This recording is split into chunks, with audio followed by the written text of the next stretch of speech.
ಇನ್ನು ತನ್ನ ತಂಗಿಯ ಎಂಗೇಜ್ಮೆಂಟ್ಗೆ ಬರಲಿಲ್ಲ ಅಂತ ಪತ್ನಿಗೆ ಚಾಕುವಿನಿಂದ ಇರಿದಿದ್ದಾನೆ ಇಲ್ಲೊಬ್ಬ ಪತಿ ಮಹಾಶಯ. ತನ್ನ ತಂಗಿಯ ಎಂಗೇಜ್ಮೆಂಟ್ಗೆ ಹೆಂಡತಿ ಬರಲಿಲ್ಲ ಅನ್ನುವಂತಹ ರೀಸನ್.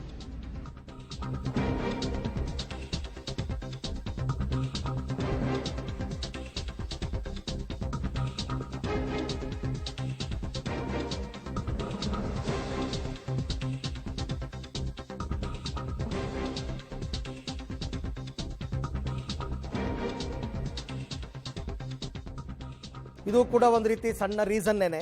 ತಂಗಿಯ ಎಂಗೇಜ್ಮೆಂಟ್ಗೆ ಬರಲಿಲ್ಲ ಅಂತ ಪತ್ನಿಗೆ ಚಾಕುವಿನಿಂದ ಇರಿದಿದ್ದಾನೆ. ಇರಿದವನು ಜಯಪ್ರಕಾಶ್ ಅಂತ, ಆತನ ಹೆಂಡತಿ ದಿವ್ಯಶ್ರೀಗೆ ಚಾಕುವಿನಿಂದ ಇರಿದಿದ್ದಾನೆ. ಘಟನೆ ನಡೆದಿರೋದು ಸುಂಕದಕಟ್ಟೆ ಬಳಿಯ ಸೊಲ್ಲಾಪುರದಮ್ಮ ದೇವಸ್ಥಾನದ ಬಳಿ. ಫೆಬ್ರವರಿ 15ನೇ ತಾರೀಕು ನಡೆದಿದ್ದಂತಹ ಘಟನೆ ಈಗ ತಡವಾಗಿ ಬೆಳಕಿಗೆ ಬಂದಿದೆ.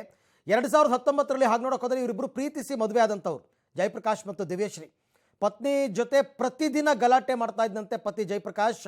ಈಗ ಸದ್ಯಕ್ಕೆ ಆರೋಪಿ ಜಯಪ್ರಕಾಶ್ನನ್ನು ಬಂಧಿಸಿ ಜೈಲ್ಗಟ್ಟಿದ್ದಾರೆ ಪೊಲೀಸರು. ಕಾಮಾಕ್ಷಿಪಾಳ್ಯ ಪೊಲೀಸ್ ಸ್ಟೇಷನ್ನಲ್ಲಿ FIR ಆಗಿದೆ.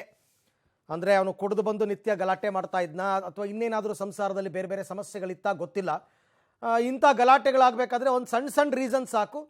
ತನ್ನ ತಂಗಿಯ ಎಂಗೇಜ್ಮೆಂಟಿಗೆ ಬರಲಿಲ್ಲ ಅಂತ ಪತ್ನಿಗೆ ಚಾಕುವಿನಿಂದ ಇರಿದಿದ್ದಾನೆ.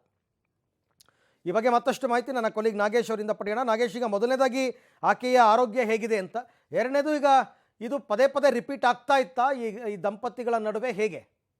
ಹೌದು ಅರವಿಂದ್, ಈಗಾಗಲೇ ಬೆಂಗಳೂರಿನ ಕಾಮಾಕ್ಷಿಪಾಳ್ಯದ ಸುಂಕದಕಟ್ಟೆಯಲ್ಲಿ ನಾದಿನಿಯ ಎಂಗೇಜ್ಮೆಂಟ್ಗೆ ಬರಲಿಲ್ಲ ಅನ್ನುವಂತಹ ಕಾರಣಕ್ಕಾಗಿ ಪತಿ ತನ್ನ ಪತ್ನಿಗೆ ಚಾಕುವಿನಿಂದ ಹಿಡಿದಿರುವಂತಹ ಘಟನೆ ನಡೆದಿರುವಂತದ್ದು. ಫೆಬ್ರವರಿ 15ರಂದು ಈ ಘಟನೆ ನಡೆದಿರುವಂತದ್ದು. ಈಗಾಗಲೇ 2-3 ದಿನಗಳಾದ ನಂತರ ಈ ಘಟನೆ ಬೆಳಕಿಗೆ ಬಂದಿರುವಂತದ್ದು. ಕಾರಣ ಬಹಳ ಪ್ರಮುಖವಾಗಿ ದಿವ್ಯಾ 2 ದಿನಗಳ ಹಿಂದೆ ತನ್ನ ತಂಗಿಯ ನಾದ್ನಿಯ ಏನ್ ಎಂಗೇಜ್ಮೆಂಟ್ ಇತ್ತು, ಆ ಎಂಗೇಜ್ಮೆಂಟ್ಗೆ ಬಹಳಷ್ಟು ಬಾರಿ ಮನವಿ ಮಾಡ್ಕೊಂಡಿದ್ರು ಜಯಪ್ರಕಾಶ್, ಆದ್ರೂ ಕೂಡ ಬಂದಿರಲಿಲ್ಲ ಅನ್ನುವಂತ ಕಾರಣಕ್ಕೆ ಚಾಕು ಹಾಕಿದ್ದಾನೆ ಅನ್ನುವಂತ ಮಾಹಿತಿಯನ್ನ ಈಗ ಸದ್ಯ ಗೊತ್ತಾಗ್ತಿರುವಂತದ್ದು.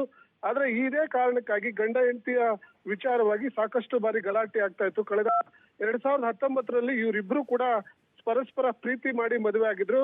ಮದುವೆ ಆದ ಬಳಿಕ ದಾವಣಗೆರೆಯಿಂದ ಇಲ್ಲಿ ಕಾಮಾಕ್ಷಿಪಾಳ್ಯ ಪೊಲೀಸ್ ಠಾಣಾ ವ್ಯಾಪ್ತಿಯಲ್ಲಿ ಬಂದು ವಾಸವಾಗಿದ್ರು.